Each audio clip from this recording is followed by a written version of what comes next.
Alright guys, I am Germ back with Sheep Esports here for 2025. You can't get rid of me just yet, and today we have a really fun and exciting video to go over. So this Spanish-speaking content creator on YouTube, Jordi LMK, you guys should definitely go check out his channel. He recently posted this video, an interview with Fanatic RAZORK, where they talked about a lot of different stuff. There's I believe a translation of this interview on the Fanatic subreddit that you guys should definitely go check out. There's a lot of cool stuff, but in this interview, they also had RAZORK do an LEC jungler tier list. And in this video today, we're going to be going over RAZORK's tier list and also his reasoning behind a bunch of his picks, which should hopefully be really fun and exciting. And I really appreciate, them putting out this content for everybody and giving us some things to talk about before the LEC season kicks off and gets underway. So we got to start off here down in the D tier, where RAZORK just has one man. And also this the image of the tier list that I found on Reddit, it's literally the lowest resolution, lowest quality image I've ever seen in my life, so we're gonna have to roll with that. But at the bottom, we do have 113, and what RAZORK has to say about 113, D tier. Doesn't like his playstyle, reminds him of his own time in Misfits, talking about RAZORK's time in Misfits, where he was just pure mechanics, pure instinct, doing weird things. RAZORK does not like this. RAZORK does not like Team BDS. He thinks they're bad and does not feel like they're on the same page, and even if they clicked extremely well, they won't get that much better. So again, he's throwing some shade at 113, not saying that he doesn't have talent, not saying he doesn't have instincts and mechanics, but that he just needs to probably figure out how to be a professional jungler a lot different, a lot better, which I think has been most people's critique of 113 for a while, and also throwing some shade at Team BDS as well. Moving on to the C tier, RAZORK, what do you have for us? He has two men here in the C tier. We have Malrong, C tier. The last time they matched in Rogue, he was really great. Meta benefited him a lot. He does not think he's bad. He's C tier because there are a lot better junglers in this list, but he's not bad. Now, again, there's a lot of people who have a lot of criticism of Malrong right now, especially because it sounds like his stint over in the CB LOL, over in Brazil, did not go that well. And, there's people who are obviously skeptical about whether his playstyle is going to continue to work in the LEC, whether he's going to be able to come back to the LEC and get anything done. Obviously, there's plenty of people who have question marks about the whole Rogue team altogether, so we'll have to wait and see. But again, RAZORK, not that excited about him, has him as one of the worst junglers in the LEC at this point, but not necessarily because he's bad, but because there's a lot of other talent. Also, we have Linkus in the C tier. He has not played against Vitality yet this offseason, so he does not know anything about them. He does not know a lot about Linkus either, besides the games he played last year, but he does think he's worse than Malrong. So that's the other interesting thing to note about this tier list, is that the left to right does matter. So he has 113 as kind of the lowest rated jungler coming into the season, then Linkus, then Malrong at the top of C tier. So that's how that's going so far. We can get into the B tier, see what else he has to say. Just one person in the B tier here. This is going to be Yzma so he says B tier. He doesn't, he's really decent, solid. RAZORK doesn't really have an elaborate opinion, so he can only say he's middle of the table. SK as a team does not convince him, that they're going to be that strong in 2025 either. So again, not much to say about Yzma, not much to say about SK overall, just kind of mid, which I think is like what a lot of people feel, that they're going to kind of be like a middle of the pack, middle of the table team at best. So not really anything too crazy going on here, but obviously there's a lot of names left, and a lot of people that RAZORK must have a lot of respect for, because hey, we only see 4 people B tier and below, meaning we're gonna have 6 junglers in A tier and above. So let's see what he has to say about these guys. And again, not only who he has in A tier, but also the left to right ranking of them as well. 3 people in the A tier, and this might be where it starts to get a little bit more surprising and a little bit more interesting. So let's start out at the bottom here.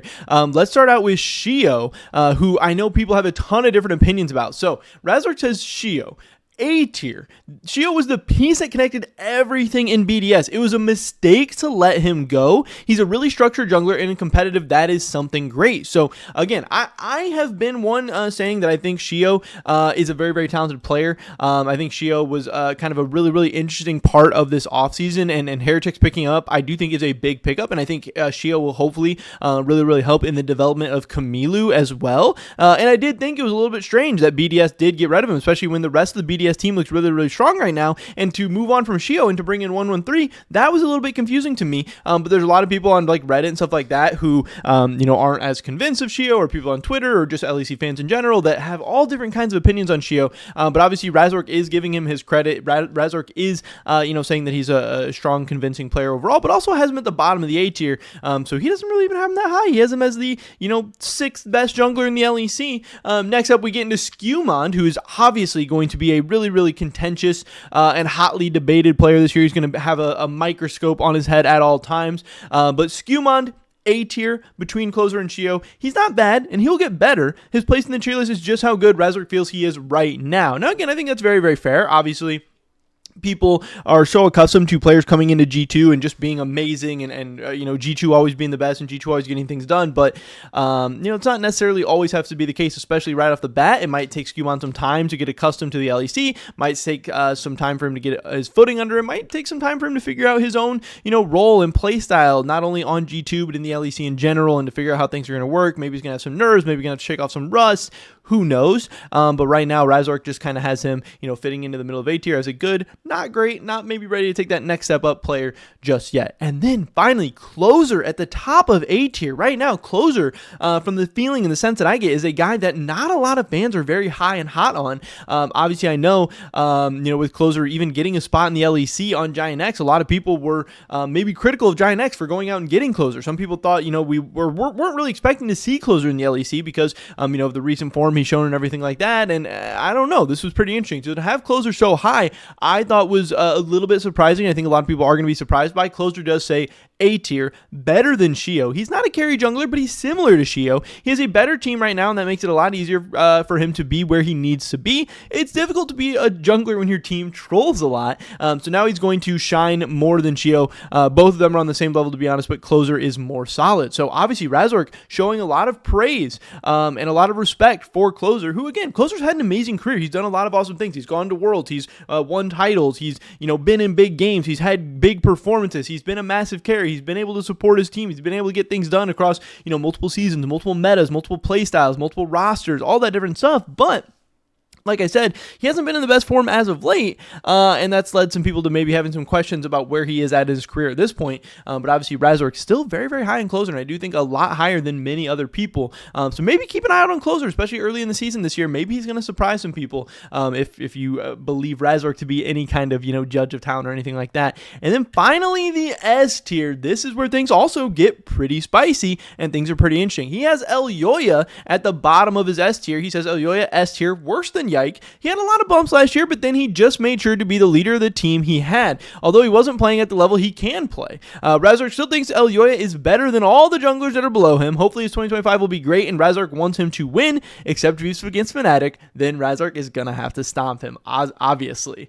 And then, obviously, we do have Yike at the top of the list, which, again, might be a little bit surprising for people. Yes, Yike is coming off an insane season. Yes, Yike was an absolute beast on G2, but people have a lot of questions about Yike right now, how well he's going to make the transition out of G2, how well he's going to make the transition out of, laning or playing with BB and Caps and the whole G2 team and stuff like that. Again, people have question marks of, is G2 an amazing team? Is Yike an amazing jungler? Were they both so great, or do they need each other? I don't know. It's going to be super interesting. But again, RAZORK does have Yike as the best jungler who's not himself in the LEC. He says Yike, he's really good. He'll get better. He's the only one that gave RAZORK competition, which that is a very spicy statement. And then obviously, finally, he has himself at the top of this tier list. So again, super cool interview and content overall that Jordy was able to put out with RAZORK. I love stuff like this. I love all these tier lists and power ranking and everything. It's getting me so excited and so pumped up for the season. But this is how RAZORK sees all 10 of the LEC junglers heading in to the 2025 LEC season. I'd love to get your guys' thoughts and opinions on this list as well. Hopefully we catch you guys in the next one. Until then, peace.